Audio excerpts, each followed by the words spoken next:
Lake monsters have been with us for time immemorial, the most famous being the Loch Ness monster, but they are found over the entire planet. It has been believed that strange dinosaur-like animals have existed within the murky waters of the world's lakes. There have been numerous attempts to prove the identity of these creatures. Most come up empty-handed. There have been many photos and even a variety of different hits using sonar. Many researchers take the mystery very seriously and continue to search for evidence and craft new theories. It's one of these ideas I want to look at in this video, and I think it provides an extremely plausible explanation for what these cryptids could be.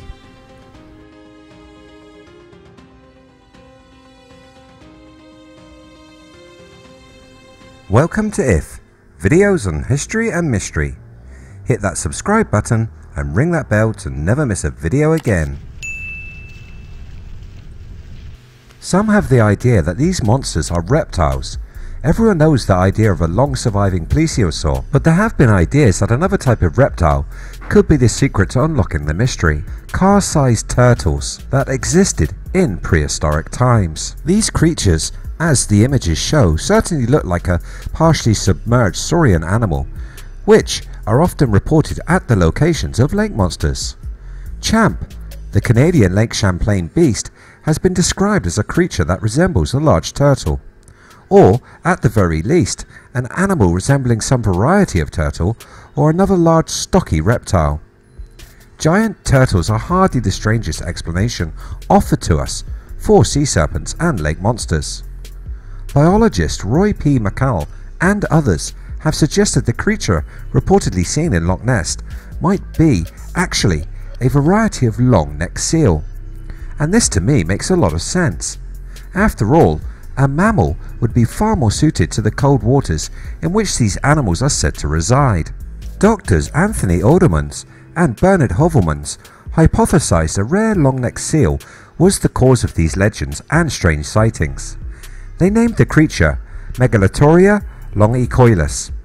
The creature they described looked like a large sea lion, and they said, like real sea lions, the neck of the male would be very thick, which is something witnesses have reported. The description goes on to tell of how the length of the neck of a female would be more than 4 times its diameter.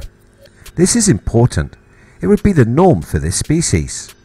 Hovelman notes the big male is not more than 3 times the length of a female, and the big males would be expected to be around 20 feet long, and maybe even a little more.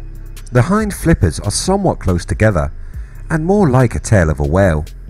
This species is claimed to have a small, spiky ear-like penis and erectile nostrils. They have normal seal-like whiskers. The female could also have more developed hair on the neck, but here it is slicked down, as it is characteristically found in known seals. Males may have shaggy fur, and most likely a reddish brown and possibly black circles around the eyes, and the female with a more greyish brown and darker spots. There are huge seals, gigantic aquatic mammals such as the elephant seals and walruses, and this brings us to the report that could corroborate this theory. In June and July of 1971 at the White River near Newport in northeastern Arkansas, sightings began to be reported. Witnesses told of a creature thrashing around in the water, witnesses saying it was the size of a boxcar or the length of 3 or 4 pickup trucks. Other witnesses said it looked as if the thing was peeling all over, but there was smooth type of skin below. Another person who spotted the creature's face briefly said the animal had a bone protruding from its forehead. Strange noises were attributed to the creature. It sounded like a combination of a cow's moo and a horse's neigh, distinctly mammalian sounds. This wasn't the first time this creature was reported. Reports go back to 1915, with tracks being found on a nearby Towhead Island. The 3-toe tracks were some 14 inches in length and led to and from the river. In between there was evidence that a creature of enormous size and weight had moved across the land, bending trees and crushing bushes in its wake. So, what was this mysterious creature? Biologist and cryptozoologist Roy P. McCall examined the evidence and decided the White River case is a clear-cut instance of a known aquatic animal outside of its normal habitat or range, and therefore was unidentifiable by the observers unfamiliar with its animal type. He claimed it to be a large male elephant seal. Elephant seals are truly huge creatures, weighing 7,500 pounds, with a length of 16 feet. It is the largest member of the seal family. Many of the characteristics noted by observers of the White River monster seem to fit with this animal. The molting skin, tracks, sounds, and particularly the bone on the forehead all seem to match the creature's description. Elephant seals come in two types, living in the northern and southern hemispheres.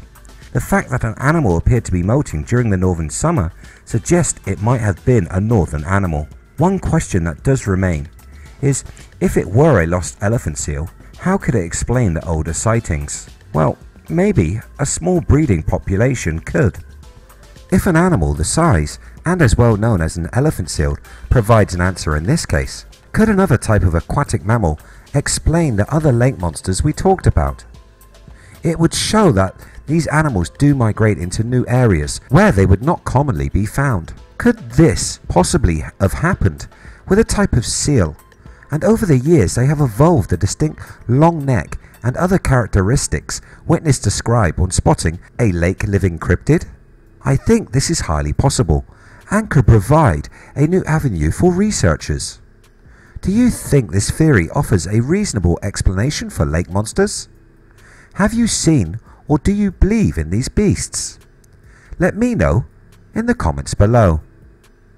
Before I go, I would like to say a big thank you to Morten Strangard, my first Patreon contributor, and a warm welcome to all the new subscribers who have recently joined the channel, and a big thanks to all of you who continually support this channel. If you are new here, hit that subscribe button or find us across social media by searching We Are If. Thanks for watching. See you next time.